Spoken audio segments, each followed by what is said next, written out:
welcome back to our channel Smile Bliss. നമ്മളൊരു cake ഉണ്ടാക്കാൻ പോവാണ്. സാധാരണ കേക്ക് ഒന്നല്ല, ലോട്ടസ് ബിസ്കോഫ് വെച്ചിട്ട് ഒരു ലോട്ടസ് ബിസ്കോഫ് കേക്കാണ് ഉണ്ടാക്കാൻ പോകുന്നത്. നല്ല പഞ്ഞി പോലെ ഈ വീഡിയോയിൽ കാണുന്ന പോലെ സോഫ്റ്റ് ആയിട്ടുള്ള ഒരു കിടിലൻ കേക്ക്. എങ്ങനെയാണെന്ന് നോക്കിയാലോ. ഞങ്ങൾ ഉണ്ടാക്കുന്ന കേക്ക് ടിന്നും അതേപോലെ തന്നെ ബട്ടർ പേപ്പറൊന്നും ഇല്ലാണ്ടാണ്.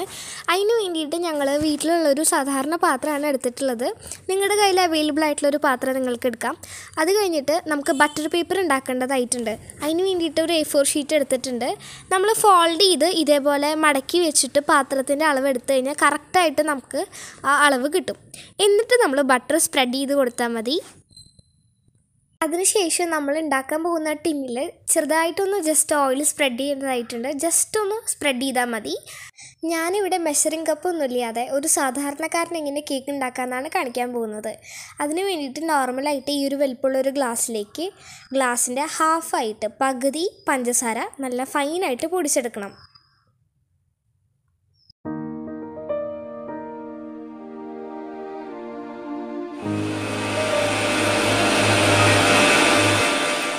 നന്നായി പൊടിച്ചെടുത്തതിന് ശേഷം നമ്മൾ 2 മുട്ടയാണ് ഇവിടെ എടുക്കുന്നത്. 2 മുട്ട പൊട്ടിച്ച് അതിലേക്ക് ഒഴിക്കുക. നമ്മൾ ഈ കേക്ക് ബീറ്റർ ഉപയോഗിക്കാതെ എല്ലാം മിക്സിയിൽ തന്നെയാണ് ചെയ്യുന്നത്.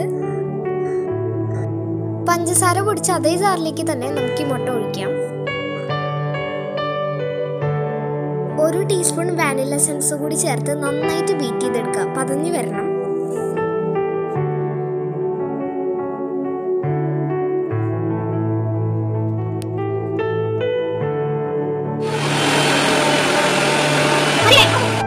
ഇത് നന്നായി പതിഞ്ഞ് വന്നിട്ടുണ്ട്. ഇനി ഇതിലേക്ക് ഒരു 1/4 സൺഫ്ലവർ ഓയിൽ ആഡ് ചെയ്ത് കൊടുക്കുക. അതേപോലെ തന്നെ ഒരു 1/4 മിൽക്കും ആഡ് ചെയ്ത് കൊടുക്കുക. ഇത് മിക്സിയിൽ ജസ്റ്റ് ഒന്ന് അടിച്ചെടുത്താൽ മതി. അടുത്തതായിട്ട് നമ്മൾ എടുത്തിട്ടുള്ള സെയിം ഗ്ലാസ്സിൽ തന്നെ ആ ഗ്ലാസ് ഫുള്ള് മൈദ എടുക്കുക.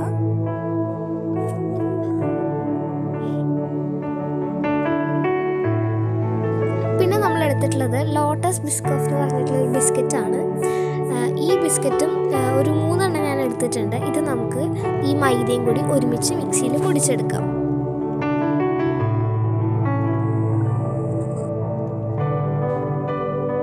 നമ്മളിപ്പോൾ മിക്സിയിൽ പൊടിച്ചെടുത്തിട്ടുള്ള മൈദയും ബിസ്ക്കറ്റും നമ്മൾ ഒരു അരിപ്പ യൂസ് ചെയ്ത ബാറ്ററിലേക്ക് നമ്മൾ ഇട്ട് കൊടുക്കണം.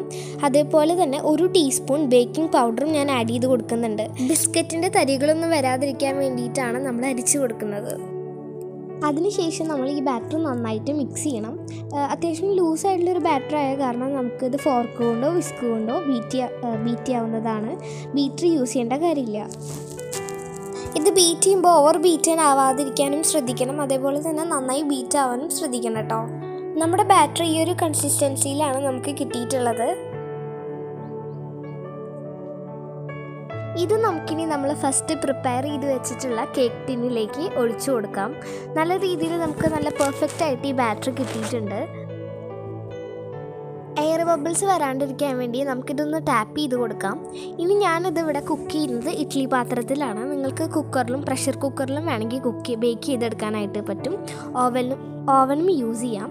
അപ്പോൾ ഞാനിവിടെ ഇഡ്ഡലി പാത്രത്തിൽ കുറച്ച് വെള്ളം നിറച്ചിട്ട് ആദ്യം 10 മിനിറ്റ് ലോ ഫ്ലെയിമിൽ വെച്ചു. പിന്നെ 25 മിനിറ്റ്സ് മീഡിയം ഫ്ലെയിമിലാണ് ബേക്ക് ചെയ്തെടുത്തിട്ടുള്ളത്. എന്തായാലും ഏകദേശം ഒരു 25 to 30 മിനിറ്റ്സിനുള്ളിൽ നമ്മുടെ കേക്ക് ബേക്ക് ചെയ്ത് കിട്ടും. അങ്ങനെ നമ്മുടെ കേക്ക് ഇവിടെ റെഡി ആയിട്ടുണ്ട്. നമുക്കിതൊരു കത്തി യൂസ് ചെയ്ത് മാറ്റിയിട്ട് നമുക്കൊരു പ്ലേറ്റിലേക്ക് മാറ്റാം. അതിനുശേഷം നമുക്ക് ആ ബട്ടർ പേപ്പർ മാറ്റാം. എന്നിട്ട് നമുക്ക് കേക്ക് കട്ട് ചെയ്ത് കഴിക്കാൻ നല്ല അടിപൊളി സോഫ്റ്റ് ആൻഡ് നല്ല സ്മൂത്ത് ആയിട്ടുള്ള ഒരു കേക്കാണ്. നല്ല രസമാണ്, വായിലിട്ട് അലിഞ്ഞു പോവും. നിങ്ങൾ ഈ റെസിപ്പി ഒന്ന് ട്രൈ ചെയ്തിട്ട് കമൻറ്റ് ചെയ്യണം കേട്ടോ. Thanks for watching my video. Subscribe and follow. By.